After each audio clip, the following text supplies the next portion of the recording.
Welcome to Deep Thought, the need to be right. I'm going to tell you what, and one of the things I've found with a lot of people that really impedes their growth, their spiritual growth, their evolution, is the need to be right. Like people will, and we all make mistakes.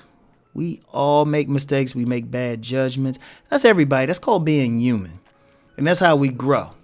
You know, we have to, even myself. Like I've told people, don't see me as some guru. Don't see me as some guru. I got scars to prove, as permanent reminders, both emotional and physical, to remind me of the lessons that I had to learn. And I'm just sharing, what I share is to help people avoid some of it. But I'm still a work in progress. Now, one of the things that really helped me is not having a need to be right. That way, my thing has always been truth. Like, I always want the truth no matter what, even if it contradicts something I believed, right? But see, what many people have, once they believe something, they will fight for it, and they will fight for that belief to the point that it's detrimental to them because, that belief is actually hurting them.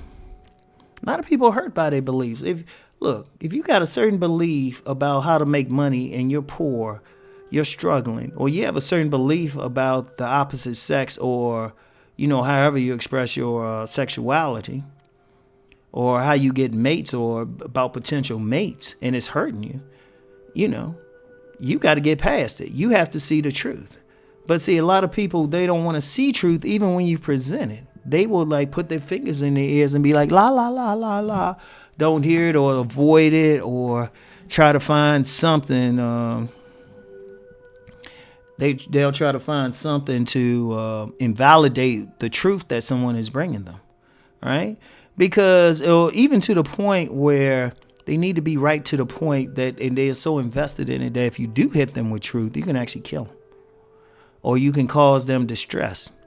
That's why sometimes if you hit somebody with some truth, they can actually faint or something. I remember a young lady, she thought we got together for one reason, and I kind of explained to her, nah, it was something else, right? And I remember she just fell on the floor, literally. She slid down, well, she didn't fall, but she slid down a wall. She couldn't believe it, because I was like, nah, this was what was happening. And just for anybody thinking the wrong thing, it wasn't just for sex. She was actually a cool person. But she thought the nature of my interest in her was different from what it was.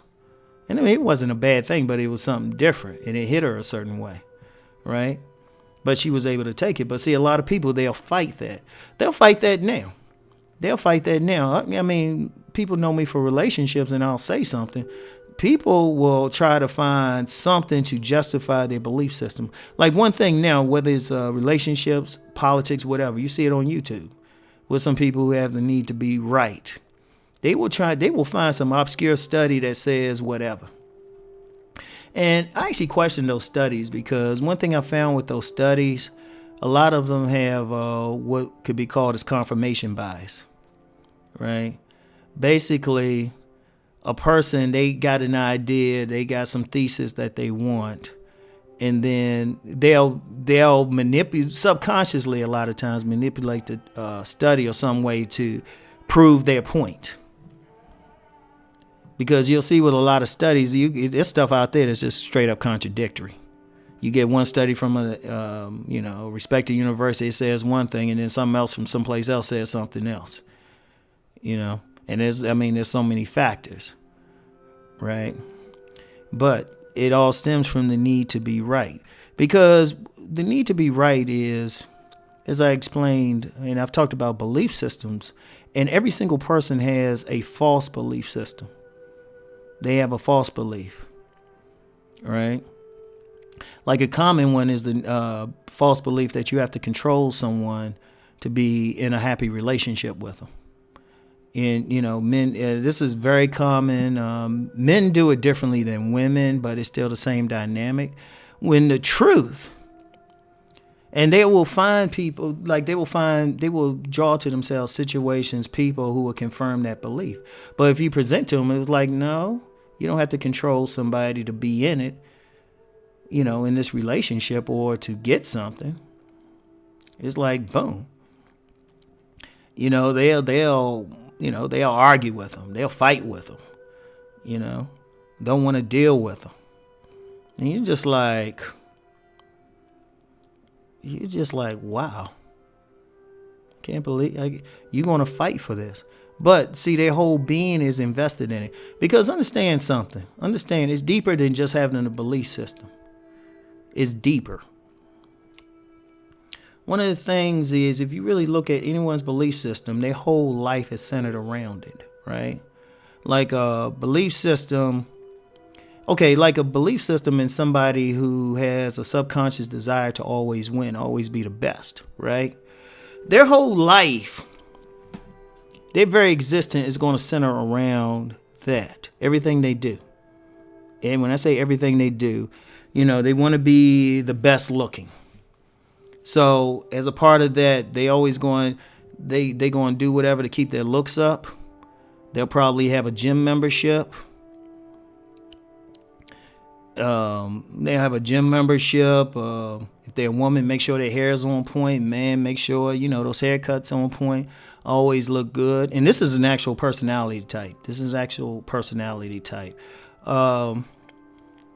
If you go to their home, they'll have the best shoes, they'll have the best furniture, everything. If they have a car, they'll have the best car, everything. So their whole life is centered around. If they get a mate, like people with that particular personality structure, they actually are only satisfied with mates who are above average in looks. So they got to have the best everything. So their whole life is centered around that belief. But it's a false belief. And they could probably have more happiness if they let some stuff go, right? But because they're so invested in it, they will find whatever justification for it. They might find a study. They might find somebody else is doing the same thing. Usually when people have false beliefs or any type of beliefs, any type of philosophical leaning, the tendency is always to be around people who share it. That's how you get communities. That's how you get subcultures. People will find it, and especially with the advent of the internet, people are able to find other people believe. Like, I'll use an example of that whole incel thing. I mean, you've always had those types who've always existed in their beliefs, but now they are able to be in a community and share those beliefs. But if you try to point out to some of them that, no, that's not quite what's going on, they're going to fight you. And it seemed like they're right because they have a whole bunch of people behind them saying the same thing. But it's still a false belief. And the thing is, it still always come down, people defend it because they have to be right, because they so invested in it. But you have to let it go for true healing. Because you have to ask yourself, if what you're doing, if you're truly happy, like if it's the right thing, you should feel good all over. I'm going to tell you what. I can tell when people on the right path or anything, there's a certain glow they have. Like, I give an example. I always know when a woman is with the right mate. I always know when a woman is with the right mate. And when I say right mate, the person who's like really raising them up, there's a glow. There's a glow. For men doing the right path is a certain feeling. It's going to be a certain feeling of peace when you're on the right path. Like your body will tell you, okay, this is right. Because what happens is with the false belief, it lies to you. And it says this is right, but then stuff ain't going right for you. But in order to defeat that, you have to defeat the need to be right and look for the right, to look for truth. And I've always said that. I've always said that for myself, and it served me well. I'm looking for the truth. And there have been times when, even in my books, like in my book, Nice Guys and Players, I made some statements. But then in the subsequent book, Sexual Chemistry, I amended the statements because I said, you know what? I see it from a different thing. And it was a process I explained. I said, okay, switch it around. I think that's better because I learned more. And even now, if I were to revisit the books, there are a few things I would do different. Nothing major. The basic things are still there. But it would be a situation where I say, look, I've learned more. I got more insight into this. Right? And it's the evolution. Because, and that's once again, that's the bottom line. When a person has the need to be right, they stop evolving. They stop evolving. They stuck. Go for you want to always go for truth. And that's what's really going to take you to the next level. So anyway, that's it for now. Keep rising and transforming. Peace.